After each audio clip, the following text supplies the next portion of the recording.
সমুদ্রের গর্জন, নোনতা হাওয়া আর সেই চেনা ভালো লাগা, এটাই দীঘা, যেখানে একটানা ছুটে চলে ঢেউ আর প্রতিবার যেন নতুন করে জাগায় এই জায়গার প্রতি এক পুরনো ভালোবাসা। আর এইবার দীঘা পৌঁছানোর জন্য আমি বেছে নিয়েছিলাম গ্রিন লাইনের AC Volvo bus. Comfort, safety আর এক আলাদা রোড ট্রিপের মজা।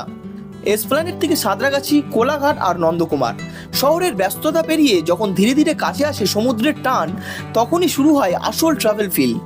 এই ভিডিওতে থাকছে বাস বুকিং গাইড, গ্রিন লাইনের বাসের অভিজ্ঞতা আর দীঘা পৌঁছানোর পুরো সফরের গল্প। তাই স্কিপ না করে চলো আমার সাথে একবার আবার ছুঁয়ে দেখা যাক দীঘার ঢেউ।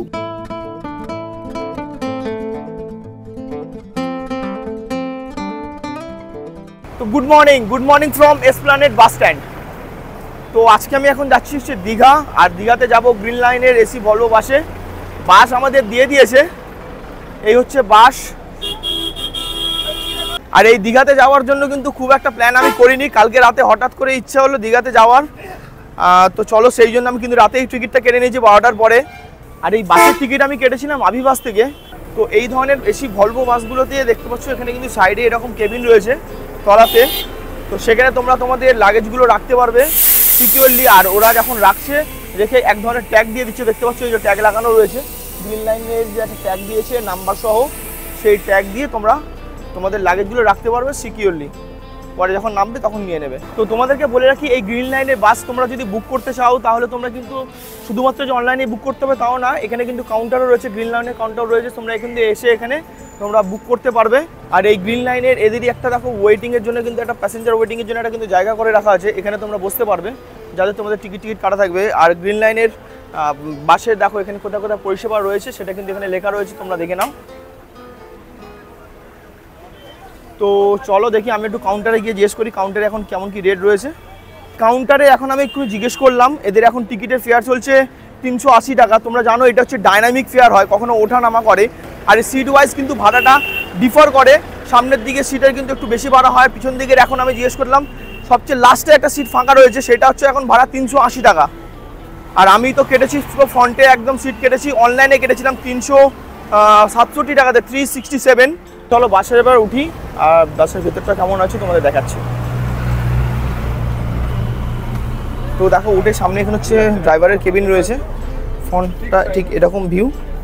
আর এই হচ্ছে বাসের 2:2 রেশিওতে রয়েছে সিট। আমার সিট রয়েছে এখানে, রয়েছে 1 নম্বর সিট। তো চলো আমি ব্যাগটা তুলে দিচ্ছি, তারপর বসে তোমাদেরকে পুরো ডিটেলসে দেখাবো।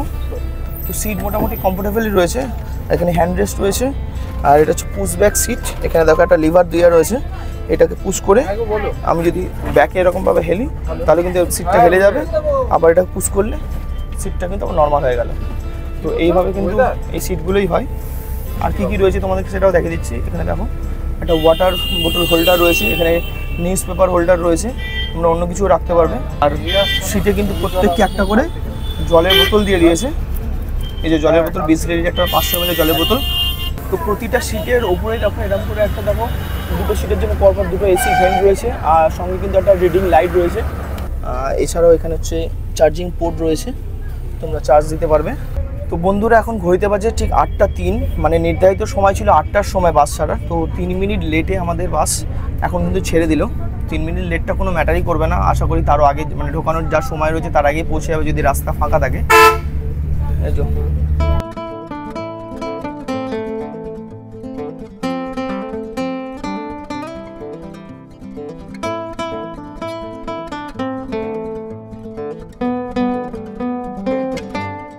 তো এই বাসের এই প্রথম দুটো সিটের এই দিকের আর ওই দিকের আরও দুটো সিটের এরকম হচ্ছে সিট বেল্ট রয়েছে। সেই সিট বেল্টগুলো কিন্তু তোমরা এখানে লক করার জায়গা রয়েছে, লক করে লাগিয়ে রাখলে তোমরা কিন্তু কমফোর্টেবল জার্নি করতে পারবে এই বাসে।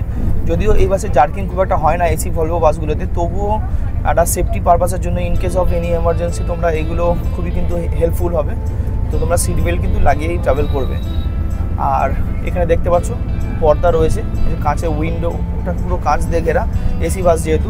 আর এখানে হচ্ছে পর্দা রয়েছে, সেই কার্টেনটা তোমরা কিন্তু সরিয়ে রাখতে পারবে তোমাদের প্রয়োজন মতো, যদি লাইটের প্রয়োজন হয়। আর যদি লাইট না লাগে তোমরা তখন এটা লাগিয়ে রাখবে, কোনো অসুবিধা নেই।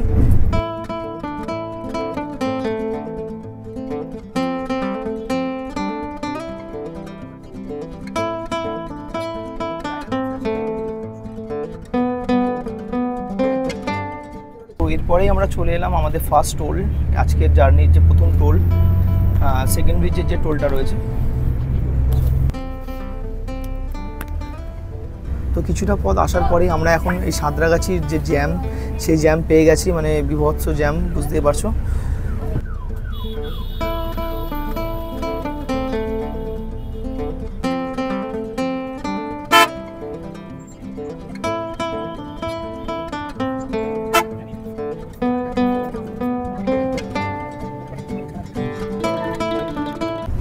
ফাইনালি আমরা এখন সাঁতরাগাছির জ্যাম কিন্তু ক্রস করে বেরিয়ে চলে এসেছি, আর আমাদের গাড়ি এখন ছুটে চলেছে কোলাঘাটের দিকে।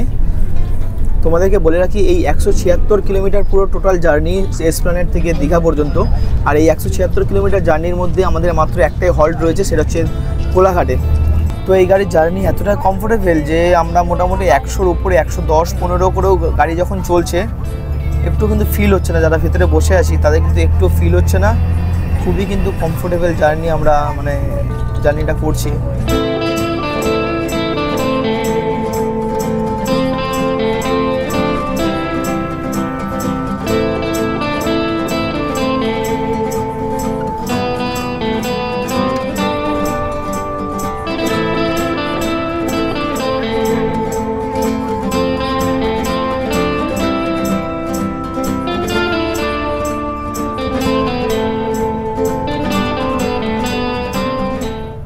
এক কাপ ধোঁয়াটা চা, একটু গরম গরম লুচি তরকারি আর হাওয়ায় ভেসে আসা ধোঁয়ার গন্ধ। কোলাঘাট আমাদের যাত্রাপথের একমাত্র বিরতি। এই জায়গাটা যেন সব বাস যাত্রার এক চেনা স্টপ। তো চা নিয়ে নিলাম সকাল সকাল ব্রেকফাস্ট করার পর, এই চায়ে চুমুক দিচ্ছি। চাটা বেশ ভালো, 20 টাকা করে নিল এই ভাড়ে চা।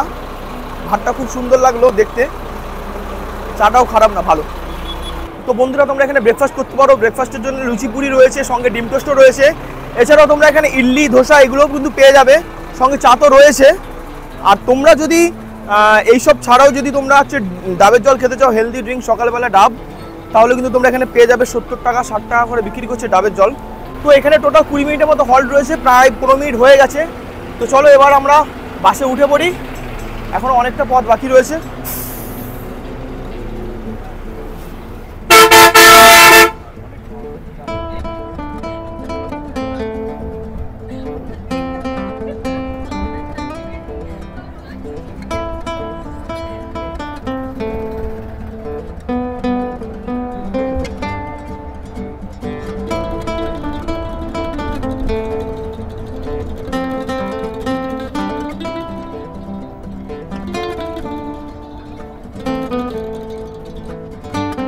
খাওয়া দাওয়া সেরে আবার চাকা করে পেছনে ফেলে কোলাঘাটের ব্যস্ততা, এবার আমরা ঢুকে পড়ি এক শান্ত সবুজ ছায়ার রাস্তায়।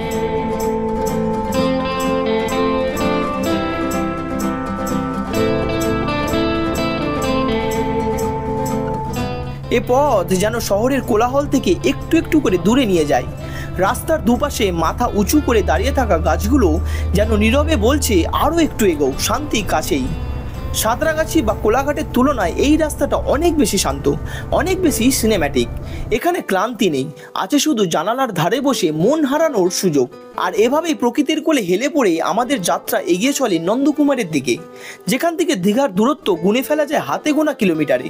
তবে রাস্তাটা, এই পথটা, সে তো শুধু দূরত্ব মাপার জন্য নয়, সে তো অনুভব করার জন্য।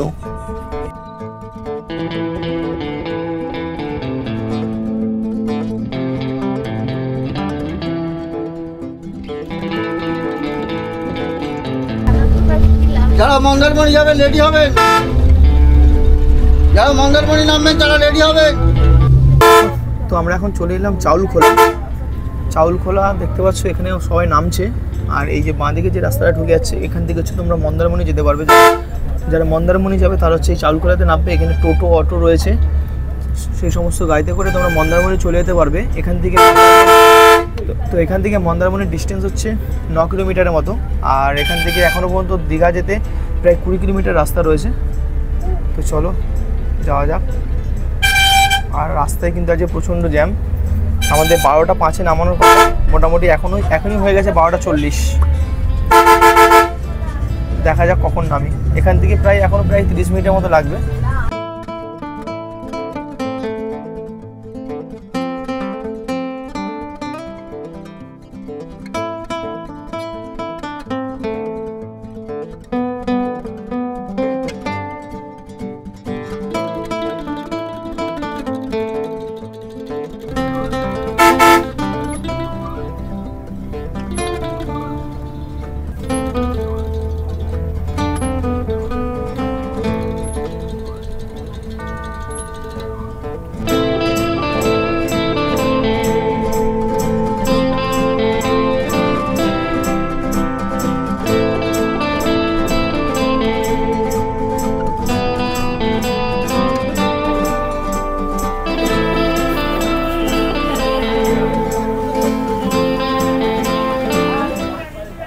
তো বন্ধুরা এখন ঘড়িতে বাজে 1:25, মানে আমাদের প্রায় গাড়ি লেট হলো প্রায় 1 ঘন্টা 15 মিনিটের মতো। আমাদের ওই 12টা 5-10 নামানোর কথা ছিল, আর আমরা এখন নাম হচ্ছে ওল্ড দীঘাতে। এই সমস্ত এসি ভলভো বাসগুলো যেগুলোতে তোমরা আসছো তারা কিন্তু সমস্ত কিন্তু এই ওল্ড দীঘাতে ওরা নামবে। এখানে ওদের স্ট্যান্ড রয়েছে মোটামুটি। চলো, আর সামনেই এখানে রয়েছে, আগে সামনে একটুখানি গেলে হচ্ছে ওল্ড দীঘা সি বিচ রয়েছে। সেই সি বিচে তো আমি এক্ষুনি যাবো, তোমাদেরকে একটু দেখাবো সেখানে। আজকে আমাদের এতটা সময় লাগার তার কারণ হচ্ছে দেখো, এখানেও দেখো, বুঝতে পারছো কতটা জ্যাম।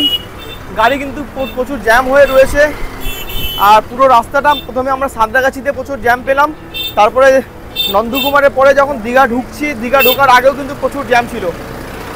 এই সব মিলিয়ে আমাদের প্রায় 1 ঘন্টা 15-20 মিনিটের মতো লেট হলো আজকে। তো আমি মাত্র 360 টাকাতে এখানে এই দীঘাতে এলাম এসি ভলভো বাসে করে, গ্রিন লাইনে। আমাদেরকে বাস যেখানে নামাবে সেখান থেকে কিন্তু 2 মিনিটের মতো হাঁটবে, খুব বেশি না, 2 মিনিট হাঁটলে হচ্ছে এখানে সি বিচ দেখতে পাচ্ছ সামনে রয়েছে। আর এটা হচ্ছে ওল্ড দীঘা সি বিচ। তো এই হচ্ছে ওল্ড দীঘা সি বিচ, দেখতেই পাচ্ছ অসাধারণ লাগছে কিন্তু। আর আজকের ওয়েদারটা হচ্ছে ওভারকাস্ট ওয়েদার রয়েছে, আকাশে মেঘ রয়েছে। আর এই হচ্ছে ওল্ড দীঘা সি বিচ, কি সুন্দর লাগছে দেখো। ঢেউ কিন্তু তুলনামূলকভাবে একটু বেশিই লাগছে আমার দেখে। আর কে বলেছে তোমাদেরকে যে ওল্ড দীঘা সি বিচে কেউ স্নান করে না? দেখো মানুষের ঢল দেখো, স্নান করতে নেমেছে, দেখো কত মানুষ, পুরো ভিড় হয়ে আছে। আর মানুষ সেখানেও কিন্তু স্নান করছে, বোল্ডার পেরিয়ে স্নান করছে। তো বন্ধুরা, আজকের এই ভিডিওতে আমি তোমাদের সঙ্গে শেয়ার করলাম কলকাতা থেকে কিভাবে আমি গ্রিন লাইন সার্ভিসের বাসে করে এই ওল্ড দীঘাতে এলাম, এবং সেই সময় কিন্তু এই ওল্ড দীঘাটাও তোমাদেরকে ঘুরিয়ে দেখালাম, ওল্ড দীঘা সি বিচটা। তো চলো, আজকের এই ভিডিওটা তোমাদের কেমন লেগেছে তোমরা অবশ্যই কমেন্ট করে জানাও। যদি ভালো লেগে থাকে অবশ্যই ভিডিওতে একটা লাইক করে দিও, আর চ্যানেলে প্রথমবার হলে চ্যানেলটাকে সাবস্ক্রাইব করে বেল আইকন ক্লিক করো। তো চলো, দেখা হচ্ছে পরবর্তী কোনো ট্রাভেল ব্লগের ভিডিওতে।